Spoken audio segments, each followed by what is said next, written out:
Welcome to the Football News Top 10s and Lifestyle Zone. You know, tomorrow is the big one. Manchester United versus Everton. Remember, United lost its previous Premier League game against Aston Villa, and they're really looking to get back to the winning mode in there. As you see it, details are really going to be passing down there. As you see, we've improved our screen in there, and I think you are liking the new layout onto this channel, which goes by names of the Football News Top 10s and Lifestyle Zone. Now, we know that United just came back and won against Villarreal in a way that was not really a satisfying way. It was not really a way that you really thought that United had really risen or gotten back to the levels where it's supposed to be in there. But all in all, a win is a win, and I feel like it was really good for Manchester United to secure that win against a side which goes by the names of Villarreal. Could it be a boost up against a side which goes by the names of Everton in there?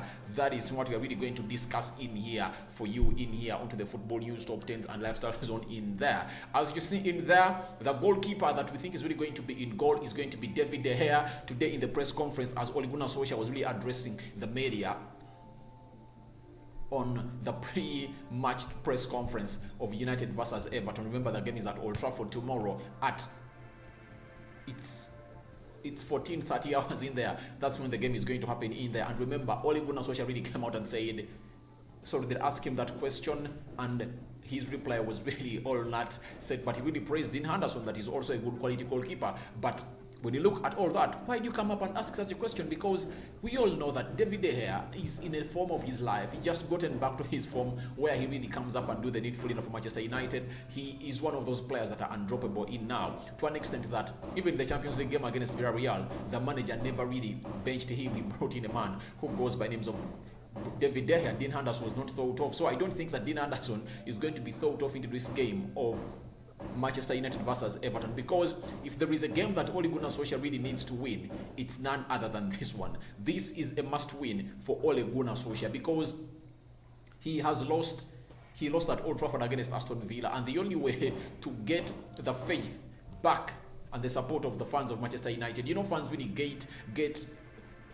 forget easily. That's what I can tell you. Fans really forget easily. That's what I can really come out and tell you. So I feel like it's the right time for him to come in and win. I don't know how he's really going to do. Is he going to bring back Mark Freddy in there in the midfield?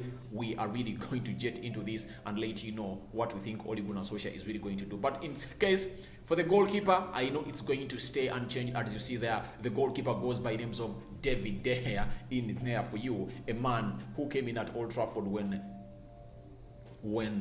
Van der Sar really retired in there, and Ben Foster really had a hard season in there, and Ferguson said, we are really going to Atletico Madrid and getting David De Gea. And since then, he has been a goalkeeper of Manchester United over a decade at Manchester United, and he's having a superb season. And we all believe that if at all it wasn't him, we wouldn't have won the game of Villarreal. He really made super saves in there, and I think I see his command right now. He feels like he's the man supposed to be in goal. He backs at everyone in defense. He backs at players in there. He takes a back at Maguire. He takes it back at Raphael, Varane, at arane, Bissaka, anyone on the pitch. David De Gea really backs at him, and I saw him in the game of Villarreal having a very good understanding with Cristiano Ronaldo when they're really going to bring in a corner, and was telling him, Ronaldo was saying, I'm going to mark here, and De Gea was saying, okay, you mark there. And I think the game that we considered against Aston Villa, the goal that really was headed on the near post, now I think one of the players is put there to really defend that so-called one post that De Gea is not really defending very well in there. So we expect David De Gea to be in goal for Manchester United. I don't know who you think, but to me, I think David De Gea is going to be the goalkeeper of Manchester United. We go to the defenders of Manchester United in there. We are going to the defenders in there. Remember, one of the defenders, he's the right back, who goes by names of arane Bissaka, as you see him down there. He is one of the best. By the way, defensively, he's the best defensive right back. Though he is going on improving on going forward very well in there, but he has not yet to the level of the Trent Alexander-Arnold's in there, because the way he really delivers his final ball is really lacking in there, to an extent that he rarely really gets that cross, and most of the times he really puts it up. It's not really of quality. But if you compare him to the arane Bissaka that really came from Crystal Palace, and this one is playing for his third season at Manchester United, I think he's trying to improve in that, to an extent that he really just had like 4 assists last season, and even scored his first professional goal against Newcastle last season in there. So I really feel like he is a man and he is back. Remember, he never played in the Champions League because he was red carded in the game of Young Boys in there. 35 minutes were just played into the first half and he was really given a red card by the referee in there. Now, Diego Dello played in the game of a team which goes by names of Villarreal. He looked rusty, but you know, I cannot blame Diego Dello at any one time because he's not being given football by the manager in there, but we expect Arane Bissaka to start tomorrow into that so-called right back position of a team which goes by names of Manchester United at Old Trafford, as they talk on a side which goes by the names of Everton. Victor Lindelof, I think, is really getting another play in there. At least he's partnering well with Raphael Varane. Though I'm really having my reservations onto that partnership, because to me, I think I'd like to see Bay play with Raphael Varane. I think it's going to be the best center partnership at Manchester United in there, because Eric Bay is fast and Raphael Varane is fast. And Raphael Varane is not a defender who does the dirty work, who will throw himself left, right, and center and do that donkey work in there. Because when he was at Real Madrid, a man who was doing it was Sergio Ramos. Remember, Sergio Ramos is like Virgil van Dijk. He's a 2-in-1. He's really a comfortable player on the ball. His IQ is really high. He's intelligent and his technique is really high.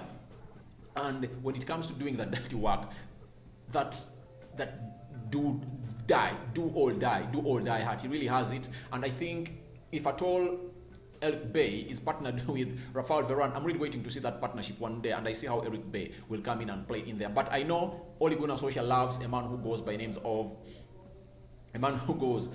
of Victor Lindelof, and I think he's going to come back. The reason why Victor Lindelof is playing is because Harry Maguire really got an injury in there. He limped off the pitch against Aston Villa and is nowhere anymore in here. He's not in the English national team. That means close to 2-3 weeks or a month he's going to be out in there, and Victor Lindelof is really going to come on and do the needful in here at the so-called Old Trafford, as United takes on a side which goes by the names of Everton in there. Raphael Varane is expected to take back his position in there as usual to partner alongside Victor Lindelof in there.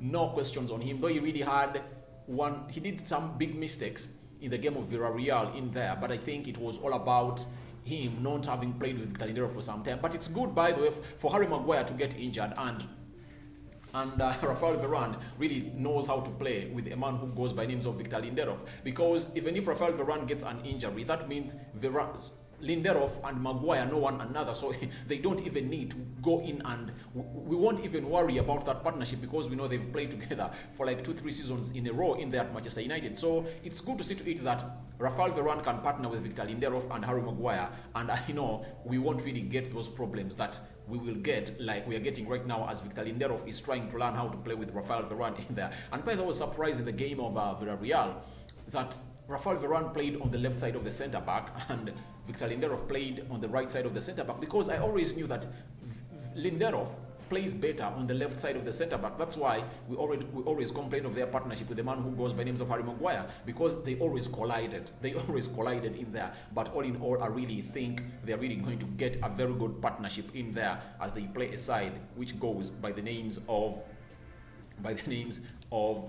Everton in there. So back to full fitness is a man who goes by names of Luke Shaw in there. The early team news coming in from Old Trafford yesterday really indicated that the England international, who is one of the best left backs in the world, really returned and he's back to full fitness in there and is expected to start in the game of Everton in there. But to me, I really think that this is a disjustice to a man who goes by the name of Alex Telles. With the performance he put up, scoring a goal in there, and I think the manager is supposed to give him another chance to play against Everton, because Luke Shaw, I think he's going to be hurried to be brought back. That's what I really think. It's a move that is really quickened. I think Luke Shaw would have been there, because we are going to the international break, let him spend 2 weeks in there. After spending 2 weeks, that means when we get back in the Premier League to play against Leicester City and in the midweek to play against Atalanta, he'll be 100% fresh and ready. So you might force him into the game of Everton, then he also limps out again. And then we go back into what we faced when we were playing a team which goes by names of Aston Villa, where we really got 2 defenders off and we are forced to make 4 substitutions in there. So that is the back four of Manchester United. Arane Bissaka right back. Luke Shaw left back, Victor Lindelof playing as a central defender with a man who goes by the names of Raphael in there for you. Now, we go to the central midfielders of Manchester United in there. This is where I'm asking myself, by the way, I don't like Scott McTominay to play into this role. I don't like him, but I'm really giving you what, if I'm to give you what I think the lineup would be of Manchester United, it would have been different. It would have been totally different in there. But this is what Ole, we are really reading Ole's mind, because Ole looks like he won't drop Scott McTominay in there. And this time around, I think he's really going to bring them back with Paul Pogba, because I think he feels like he should play with a one central defensive midfielder, and they're trying to train Scott McTominay into that. And rarely have I seen a player with the quality of Scott McTominay really turn into a very good CDM. I don't really see him turning in a good CDM in there. I don't really think. We just have nothing to do, because Ole never brought in a central defensive midfielder, and the only one we are having, Nemanja Matic, cannot play 90 minutes in there. That's why you saw him when they brought him against Villarreal. He played very well in the so-called central midfield in there, and that's when all those goals really came through for Manchester United in there. So smash the like button, comment and share, and if at all you're watching us for the very first time, endeavor to subscribe to our channel so as not to miss out on stories that we do upload in here on a daily. We go to the attacking midfielders. We go to the attacking midfielders in there. I think Jadon Sancho, many were saying that Lingard is supposed to be given a start. I don't see why Lingard starts ahead of Jadon Sancho, because you bought Jadon Sancho £73 million in there, and it's you that is failing him, because Sancho is not a man who is really good at running in there. He's really good at tactical football in there. You pass him and you play him in. That's Jadon Sancho in there for you. So I think he's really going to play off. Is really going to play into that central attacking midfield of a team which goes by Manchester United. Bruno Fernandes in there is expected to start and play into that role of a man who goes by names of a number 10, or a central attacking midfielder in there. He really gave United an assist with Alex Telles in there, and United really got an equalizer. And Bruno Fernandes is really continuing to show that he's one of the most impactful midfielders in the world ever at Manchester United. The only thing he has not yet done, he has not yet won United a trophy. But if at all he wins United a trophy, you won't mention Eric Cantona, because this time, because Eric Cantona, when Eric Cantona came, there was a set of a group of players that were really promising. You get? Yes, they were really promising, but at United, Bruno came in at a time when he was the particular player we are needing, and the way he lifted up the spirits of those players and really banged in those goals and really made his name in the Premier League. No way you really put him out in there. So to me, I really think Bruno Fernandes is a real man. And Mason Greenwood, however selfish he is, though he really improved on his selfishness, in the game of Villarreal, he was not selfish, because I saw him really banging in some goals, some crosses with his right foot in there. I think Ole told him that don't be predictable, because each and every time he's selfish, he's predictable, because he does his step overs very well. He dummies in all cuts in inside, all outwards, and they know that he's going to shoot. But if at all he really puts in that cross, then he's going to be unpredictable. You'll never know when he's going to shoot. You'll never know when he's going to cross. But Mason Greenwood had really become a predictable player. That's why he has really taken, ever since Ronaldo came, he has not really scored a goal. That is Mason Greenwood in there for you. And that has all been brought about by one thing. That is none other than being selfish in there. Now, a man who is going to lead the line goes by the names of Cristiano Ronaldo in there for you. He's really going to lead the center forward in there of Manchester United. No doubt about him. He's really going to make it up there. And by the way, I am having a thought that could this be the game that Cristiano Ronaldo and Edson Cavani are really going to start together? I'm really having that in my mind, and it's really roving in. I don't know why, but I'm really feeling it. I feel like this is the game where Ole Gunnar Solskjaer is really going to put these people, both of them, onto the pitch in there. So I don't really, it's running, but I really think it's really going to go in and do the needful in there. So the system is 4-2-3-1 in there. Now, after giving you all that, allow me bring you the real lineup as it's going to stand in there, because here we are really going through defenders, central midfielders, attacking midfielders, and the center forward. Now, this is your real lineup and how it's really going to flow up as United plays the side, which goes by the names of Everton in there. That is the pitch, and now we are really going to demarcate them very well onto that screen in there. Smash the like button, comment and share. I go by the names of Rokani David, aka RD, onto this channel. That is David De Gea in there for you in goal. No doubt to him, he's one of the best goalkeepers in the world right about now. There is no word on him. He has really made his mark. There is no way Dean Henderson is getting his place back at United unless David De Gea drops in form, something that I don't think is going to happen, because remember, by the time he really came in, he has been one of the best not even best goalkeepers, but best players for Manchester United.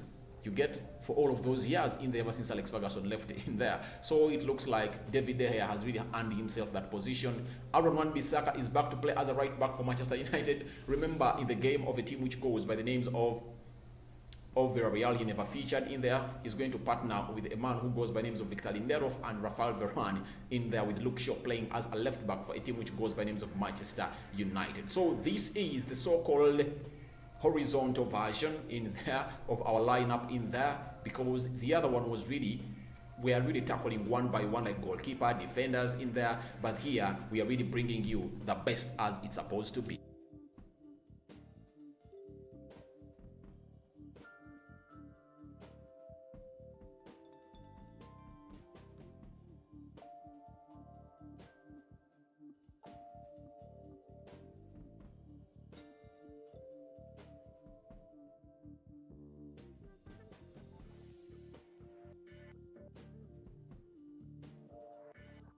I think Mark Fred is not appearing tomorrow in the game of Everton. I think Paul Pogba Lebile is going to play alongside a man who goes by the names of Scott McTominay into that so-called central defense.